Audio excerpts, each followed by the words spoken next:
Le roi Mohamed VI est en Côte d'Ivoire depuis quelques heures seulement pour une visite d'amitié et de travail. Le roi du Maroc est accompagné d'une importante délégation d'hommes d'affaires. Il a été accueilli cet après-midi à l'aéroport Félix Houphouët-Boigny par le chef de l'État. La Côte d'Ivoire, premier producteur de noix de cajou avec environ 650 000 tonnes en 2016. Mais que de difficultés rencontrées sur le terrain pour réaliser cet exploit? On en parle dans ce journal. Et puis aux Philippines, la principale opposante politique au président, la sénatrice Leila de Lima, se trouve derrière les barreaux. À l'origine de l'enquête sur les tueries extrajudiciaires liées à la guerre antidrogue, elle est désormais accusée d'avoir protégé des barons de la drogue. Voilà pour les titres.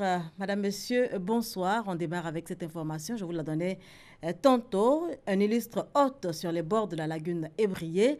Le roi Mohamed VI est en Côte d'Ivoire depuis quelques heures seulement pour une visite d'amitié et de travail. Le roi du Maroc est accompagné d'une importante délégation d'hommes d'affaires. Il a été accueilli dès son arrivée par le chef de l'État. Viviane Aïma.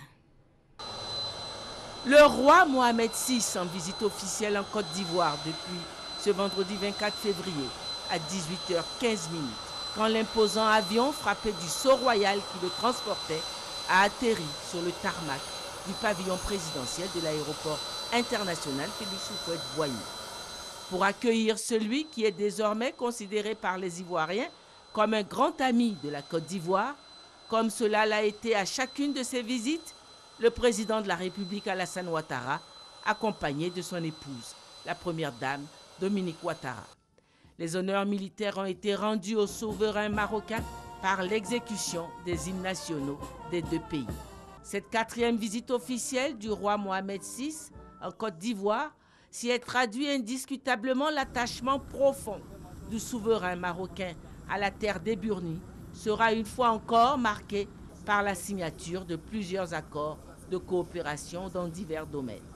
Le roi Mohamed VI est accompagné dans ce voyage par une forte délégation d'officiels et hommes d'affaires marocains. De mémoire de Marocains et d'Ivoiriens, jamais la coopération entre les deux pays n'a atteint un aussi haut niveau de développement.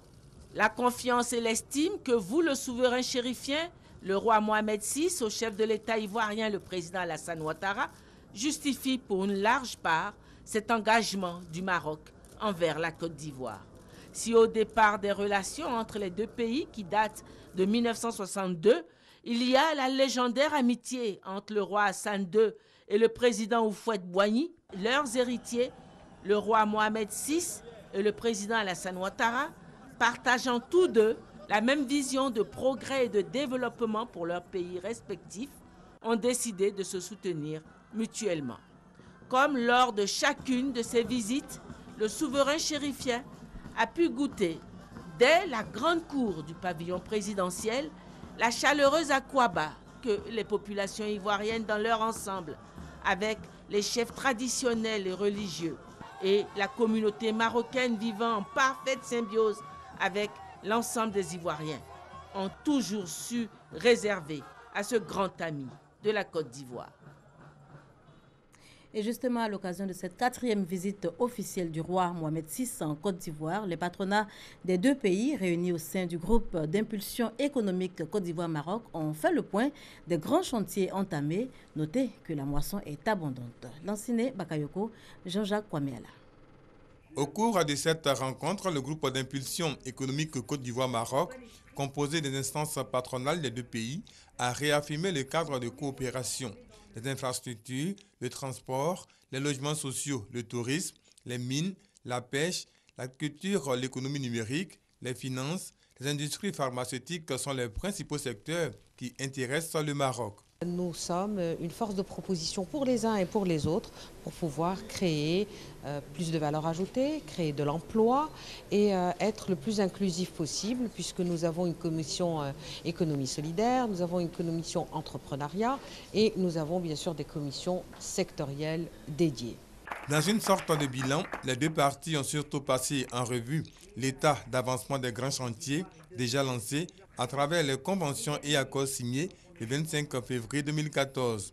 Ce qu'il faut retenir, c'est que la moisson est bonne, avec notamment les projets marquants que sont la baie de Cocody, les débarcadères pour mareyeuses de Grand Laou et de Lokodro, le centre de formation hôtelière et de travaux publics de Yopougon, ainsi que d'autres chantiers en énergie renouvelable, mais la prospection doit continuer. Pour nous, partie ivoirienne, présenter à nos homologues du Maroc les opportunités d'investissement qui se présentent en Côte d'Ivoire, et cela à travers le plan de développement de la Côte d'Ivoire qui a identifié des axes stratégiques. Et donc nous présentons ces opportunités à nos homologues marocains, et également le fait de nous rencontrer en tant qu'hommes d'affaires entrepreneurs. Ces rencontres-là également suscitent des opportunités que nous sommes amenés à consolider, à promouvoir par le canal du groupe d'impulsion. Ces opportunités vont se matérialiser via la signature des 12 nouvelles conventions. À ce jour, une trentaine d'entreprises marocaines opèrent en Côte d'Ivoire. En 2016, elles ont investi plus de 43 milliards de francs CFA.